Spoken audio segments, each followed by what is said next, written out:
Les iframes. L'élément frame est utilisé pour intégrer du contenu provenant d'une autre source dans un document HTML. Ils sont couramment utilisés pour les publicités et sont facilement détournés par de nombreuses techniques de piratage. En gros, en utilisant un iframe, nous pouvons intégrer une autre page web à notre page web ou intégrer notre document HTML actuel à un autre document HTML. Voici comment créer un iframe.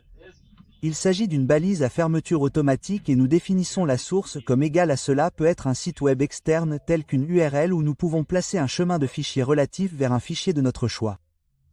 Cela ne fonctionne pas avec de nombreux sites web et je vais vous le démontrer. Définissons donc la source comme égale à google.com, puis enregistrons et rechargeons. Google.com a refusé de se connecter. Puisque nous intégrons une autre page web dans notre page web, une technique de piratage courante consiste à faire en sorte que cette page web intégrée occupe tout le cadre de votre document HTML.